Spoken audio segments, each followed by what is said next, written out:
Bismillah və salatu və selamu ala Rasulillah və ala alihi və sahbihi və mən vələ. Əmmə bə'd. Keçən dəfə biz Peyğəmbər sallallahu aleyhi və səlləmin Şaban ayında Ramazana necə hazırlaşması barədə danışdıq. Bugün də qısa bir məlumat vermək istəyirəm. Ramazan ayı daxil olduqda Peyğəmbər sallallahu aleyhi və səlləm sahabələrini bu ayın daxil olması ilə müjdəliyərdi və Peyğəmbər sallallahu aleyhi və səlləm özü də bu ay daxil olmasına görə çox sevinərdi. Ənəs İbni Məlik radiyallahu anhu buyurur ki, Ramazan ayı daxil olduqda Peyğəmbər sallallahu aleyhi və səlləm sahabələri müjdəliyərək buyurardı. Artıq bu ay daxil oldu və bu ayda elə bir gecə vardır ki, o gecə 1000 aydan daha xeyirlidir. Kim o aydan məhrum olarsa, demək olar ki, bütün xeyirlərdən məhrum olmuş kimi olar. Və ondan da ancaq məhrum olmuşlar bu xeyirdən, bu xeyrə çata bilməzlər, bu xeyrə nail ola bilməzlər. Ona görə hər kəs dua eləməlidir ki, məhz Allah Taala bu gecənin xeyrini onlara nəsib eləsin. Bu gecədən faydalanmağa, yararlanmağa çalışsınlar. Həmçinin Əbu Hüreyrə radiyallahu anhu rəvayət edir ki, Peyğəmbər sallallahu aleyhi və səlləm Ramazan ayı daxil olduqda sahabələrini müjdəliyərək buyurardı. Artıq Ramazan ayı daxil oldu. Bu ay mübarək bir aydır. Allah Taala bu ayda sizə oruc tutmağı vacib buyurdu.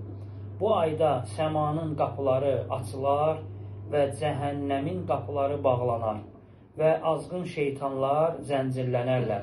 Bu ayda bir gecə vardır ki, həmin gecə 1000 aydan daha xeyirlidir. Kim ki o aydan məhrum olarsa, məhrumlardan yazılar. Fikir versiniz, Peyğəmbər sallallahu aleyhi və səlləm buyurur ki, Allah Taala bu ayda sizə oruç tutmağı vacib buyurdu.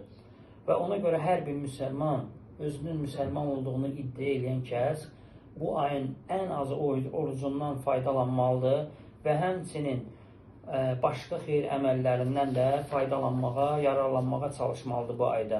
İbn Rəcəb rahiməhullah buyurur ki, mömin bu ayda necə müjdələnməsin ki, cənnətin qapıları onların üzünə açılır.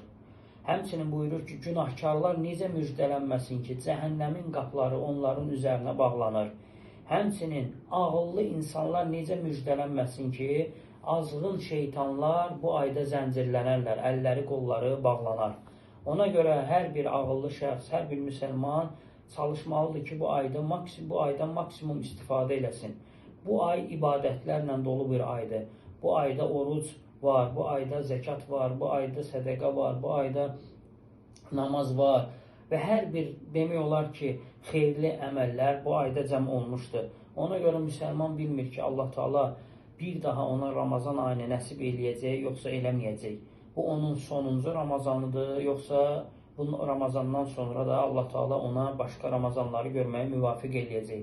Ona görə müsəlman çalışmalıdır ki, bu fürsətdən yararlansın və Peyğəmbər sallallahu aleyhi və səlləmin o bizə istiqamətləndirdiyi xeyirlərə nail olsun. Həmçinin İbn Rəcəb rahiməhullah buyurur ki, Peyğəmbər sallallahu aleyhi və səlləmin bu ayın fəziləti barədə olan hədisləri demək olar ki, möminlər üçün bir müjdədir. Yəni biz də bilirik ki, Ramazan ayının fəziləti barədə olan hədislər həddindən artıq çoxdur. Allah Subhanahu taalədən istəyirəm ki, bizi bu ayda xeyir üzərində cəm eləsin və